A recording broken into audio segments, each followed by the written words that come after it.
had their best record in 30 years. Patrick Mahomes is considered to be the gold standard of quarterbacks, especially in the AFC, but over in Buffalo, Allen finished second in MVP voting last season and is eligible for a big contract extension. So, Acho, is Josh Allen the best quarterback in the AFC, not named Mahomes? Yes, he is. Who are the quarterbacks in the AFC in question? We're really talking about one man. That's one man. That's that dude, Lamar Jackson. Okay. Yeah, that's the only person that really can enter the conversation. Yeah. Just about Justin Herbert. He young. Chill out. Yeah. So it's really Josh Allen or Lamar Jackson. And what I think we all need to understand is that Lamar Jackson is an amazing player, one of the greatest, most talented players we've seen come across this league. He won a unanimous MVP. That he did. But Josh Allen last season was better than Lamar Jackson's unanimous MVP season, statistically. What do you mean? Bracket? Josh Allen's completion percentage last year was higher than Lamar's completion percentage unanimous MVP season. Josh Allen had more total yards last year than Lamar Jackson in his unanimous MVP season.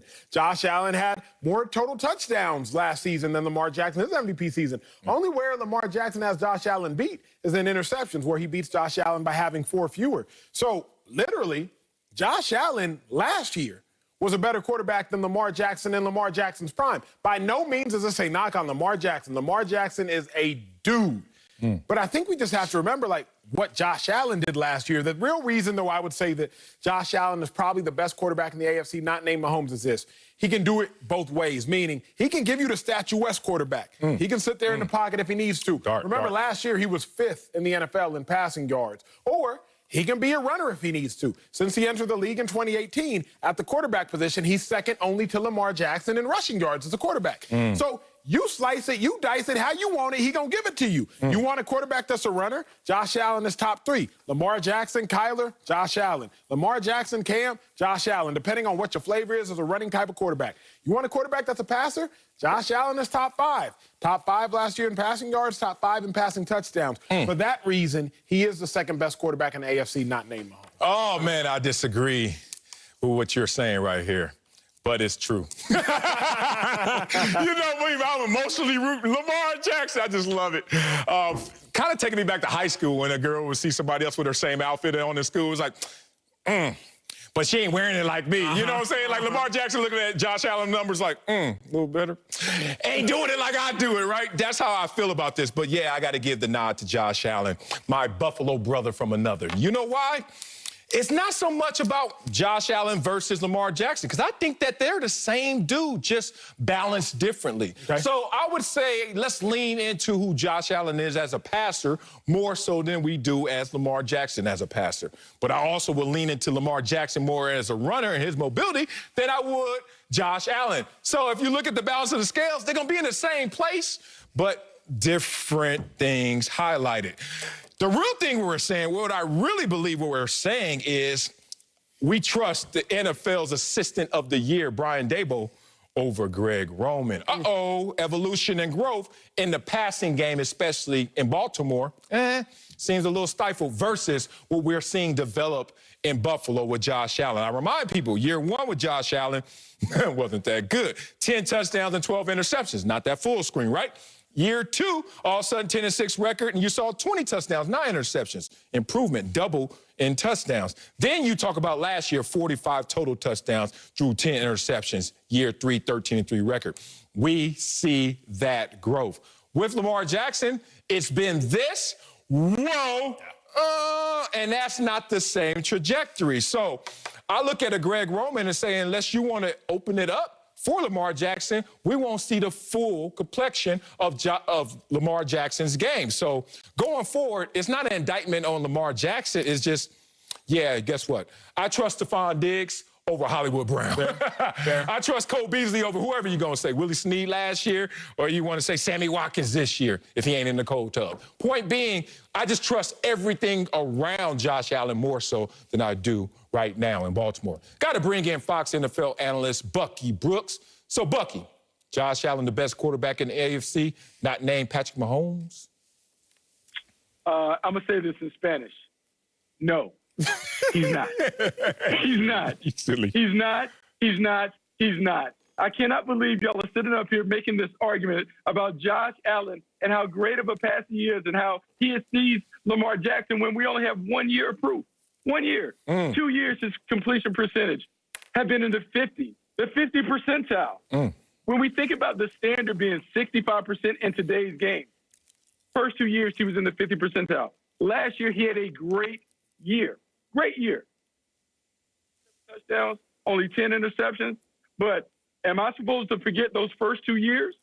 Also, besmirching an MVP winner, not a runner-up, not someone who was on the podium who didn't get the gold medal, but we're talking about the silver medalist. And we're saying that, look, his silver medal means more than Lamar Jackson's gold medal. I'm not here for that. I'm also not here for the fact that you guys are talking about Josh Allen being the ultimate winner, the second best quarterback behind Pat Mahomes. Well, when I look at Pat Mahomes' career record of 38-8, do you know who's right behind him? Lamar Jackson. Josh Allen is 28-15. What are we talking about? His best year is on par, maybe with Lamar Jackson's best year, but Lamar Jackson's odd years still exceed what Josh Allen has done. To me, it's a moot point. It's a non-argument. It's Patrick Mahomes, Lamar Jackson. Then we can have the conversation about Josh Allen, Justin Herbert, and the others. Bucky, you make a very good point. You really do. You genuinely do. I'm not upset at it. But Marcellus in shows past has made a better point. Cassell, you made an analogy one day about, I think it was the sacks you were getting. 1 year, you got like 6. Well, no. No, you better start higher. You made a point about you can get 10 sacks, then 8 sacks, and then I know the 6 point. sacks. I know the point. I lived it. Yeah, you want the point? You go, Sal. You go, Sal. You go. Yeah, you started off on my 6. That's when I was getting cut. That's when they were like, it's a rat, right? Well, let's stop that. I always talk about it's not just the amount, it's the order in which you get that amount. So 0 sacks, 5 sacks, 10 sacks. People are like, oh, that's the dude. Versus a guy who got 10 sacks, 5 sacks, and 0 sacks. But they're the same dude, potentially, at least in production they are. 15, but it looks different. So Josh Allen's going to win in the court of public opinion, like he just won with Acho and myself, because we see it going continuously up.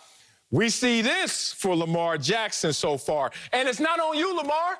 It's on Greg Roman, big dog. Look, I can hear Giselle, Tom Brady's wife, right now saying, Lamar can't call the plays and throw the touchdowns. That's on Greg Roman to do something, do his part. And you're right, because Lamar Jackson is going to be in a situation where he's hindered. Look at the receiving core. We are now betting on Sammy Watkins to save the day. Not betting on his talent and the potential, because it's second to none. We're betting on him being available, and I just can't make that bet. I'm going to Vegas just staring at the dealer like, nah, I ain't got no chips for this one. I got to let Sammy Watkins prove it to me. You got to also make Greg Roman prove it to me. Been an offensive coordinator for 8 years, top 10 in rushing every single year, and bottom 10 in passing every single year, including the unanimous MVP year. So, Bucky, all I'm saying is I get that the off years for Lamar Jackson are better than Josh Allen. But the on years, just slightly different. And then the projection years, oh, it's not a contest right now, unfortunately. It's not a contest because we're projecting that a guy played, I would say, look, because you're a math major, so one of these things doesn't look like the other. So when we think about this, the 69% completion rate that Josh Allen had last year doesn't look anything like those other years when he was in the 50 percentile. So is he more likely to repeat what he did last year or to go back to who he has shown earlier in his career? The odds would say he's more likely to be that 50% completion percentage guy than the guy that almost completed 70% of his passes. Now, what I'm saying, Lamar Jackson and Josh Allen are right neck and neck. But if we have to talk about accomplishments, I would say Lamar Jackson's accomplishment gives him the win at the tail of the tape.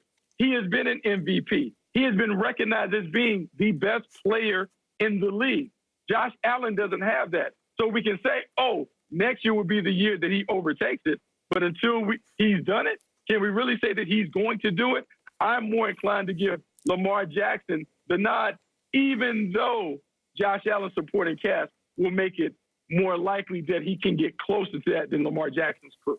Here's my issue, Bucky, with your logic. You're an incredibly brilliant man, but I found a small issue with your logic. Bucky, 3 years into Josh Allen's career, 2 of his years have been relatively bad. But there's that 1 year, this past year, the most recent year, that was outstanding. Astronomically, statistically, it was great. And you're looking at his 3-year sample size, and you're saying he's more likely to revert back to the first 2 years because 2 is greater than 1. However, Bucky, if you were to look at, I don't know, call it a toddler who learns how to walk late. They don't really learn how to walk until they're 2 years of age. See, Bucky, once you learn how to walk, you don't revert back to crawling, even though that 3-year-old spent more time crawling than walking. Because once you learn how to walk, Bucky Brooks, you just walk. And then you start to jog, and then you start to sprint. Josh Allen has learned how to walk, and honestly, he's learned how to sprint. And I think the point Marcellus and I are both making, and it's not necessarily an opinion, it's just based off statistical evidence, them at their height of sprinting, Josh Allen has just run a hair faster. Not a ton, a hair. Remember, Lamar Jackson led the league in passing touchdowns a year. He was unanimous MVP with 36. Josh Allen threw 37 last year. Lamar Jackson had 4,300 total yards the year he